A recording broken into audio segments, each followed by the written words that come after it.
le programme intégré de développement et d'adaptation au changement climatique dans le bassin du Niger. Ce programme est né suite à la mise en œuvre du programme de lutte contre l'ensablement dans le bassin du Niger de 2004 à 2019.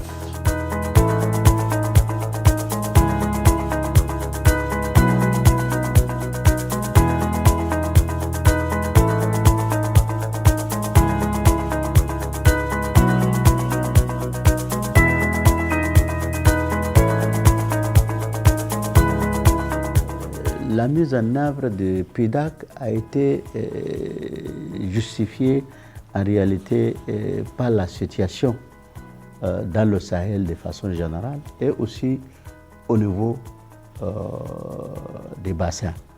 Et il était tellement indispensable qu'avec l'orientation mondiale vers le soutien et l'appui aux projets innovateurs, surtout au niveau du changement climatique, pour stopper plus ou moins l'évolution de ces changements négatifs. L'ABM s'est porté candidat avec l'appui du pays. Et de telle sorte que c'est la première fois qu'il y ait un projet régional dont les 9 pays sont bénéficiaires. Le programme PIDAC regroupe 9 projets pays et un projet régional. Et donc au total, nous avons 10 projets. C'est ça qui constitue le programme PIDAC. D'accord. Et ce programme permet d'assurer la synergie dans la mise en œuvre et qu'il s'articule autour de 3 composantes essentielles, à savoir le développement de la résilience des écosystèmes et des ressources naturelles, et le développement de la résilience des populations et du bassin. Et nous avons une 3e composante qui porte sur la gestion globale du programme.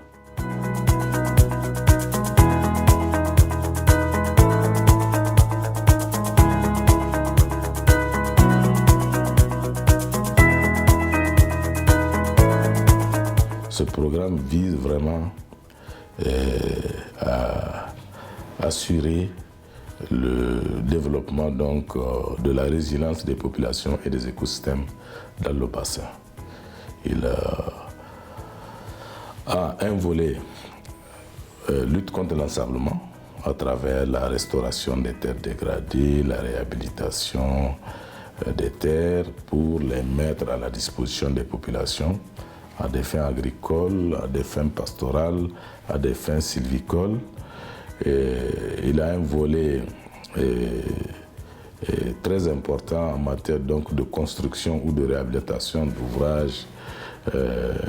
d'ouvrages hydrauliques pour pouvoir permettre donc, aux paysans de se résilier face au climat, d'avoir de l'eau en permanence et de bonne qualité pour pouvoir mener leurs activités agro-sylvo-pastorales dans l'ensemble du bassin et pendant toutes les saisons.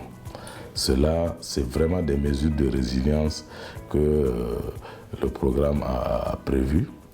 Donc, en termes aussi d'outils, le programme a prévu des renforcements des capacités, l'élaboration des guides pratiques pour profit des populations, pour pouvoir en tout cas maîtriser les phénomènes liés à la disponibilité ou à l'absence de l'eau. Il met aussi un système d'alerte précoce en place sur les inondations et les étiages sévères pour pouvoir prévenir l'ensemble des utilisateurs du bassin. Si dans un mois ou dans 2 semaines, il va y avoir des inondations pour qu'ils puissent s'organiser. Et ce programme est un programme majeur, financé à hauteur de 132 milliards de francs CFA. Les sources, les bailleurs de fonds donc, qui financent ce programme sont très nombreux. Le chef de file, c'est la Banque africaine de développement.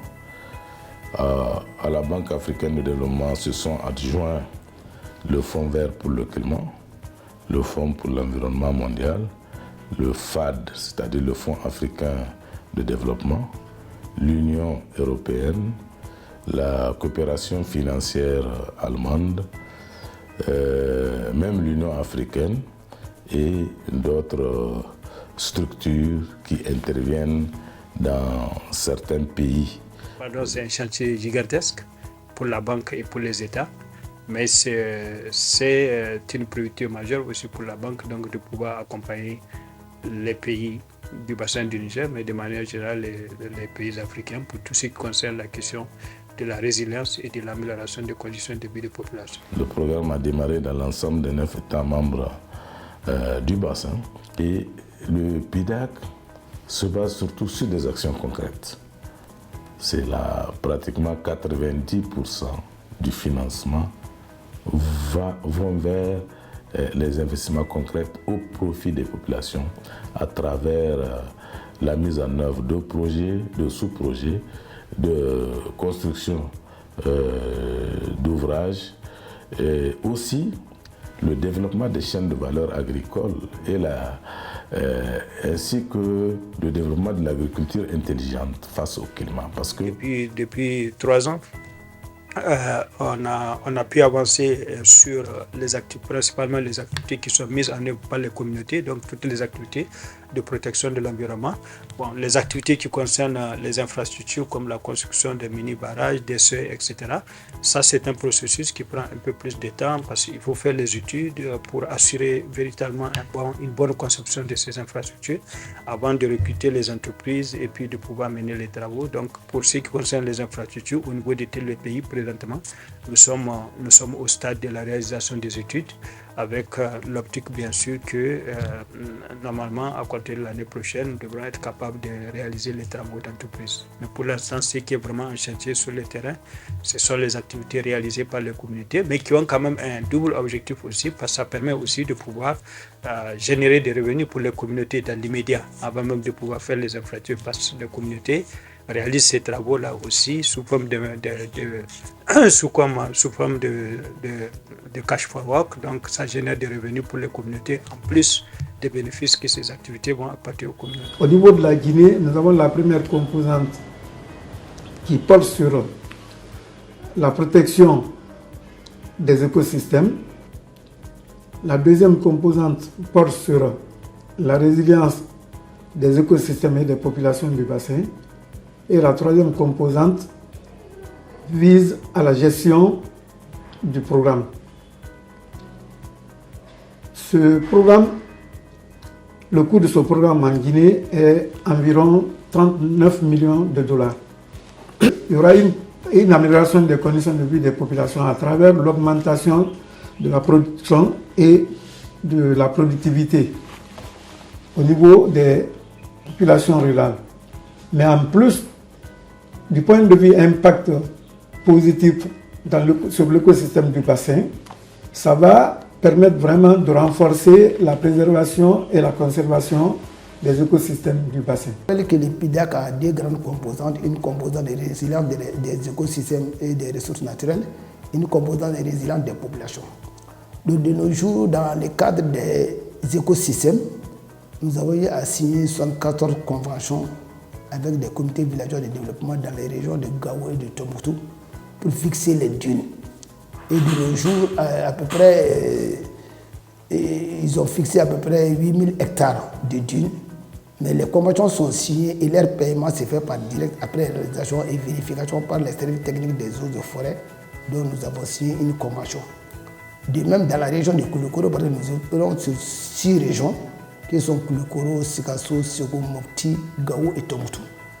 Avec l'exécution du PIDAC, nous allons apporter des changements majeurs en termes de production, en termes de productivité, en termes de renforcement de capacité, en termes de disponibilité de l'eau et en termes de disposer d'outils qui peuvent nous aider à prendre les bonnes décisions au cours donc dans les activités agro-silvopastorales dans le bassin. Le PIDAC doit au moins toucher à peu près une dizaine de millions d'habitants à travers ses activités directes et indirectes. Le PIDAC veut aussi aider la jeunesse à se développer. C'est pour cela que nous avons prévu à peu près 100 projets jeunes, donc à peu près une dizaine par pays, pour pouvoir justement aider les jeunes entrepreneurs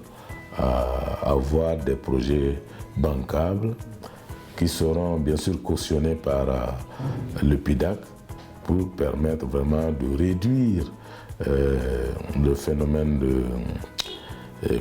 d'exode rural ou d'exode vers l'immigration, et aussi réduire les intentions de ces jeunes à aller vers dans les recrutements au niveau des bandits armés.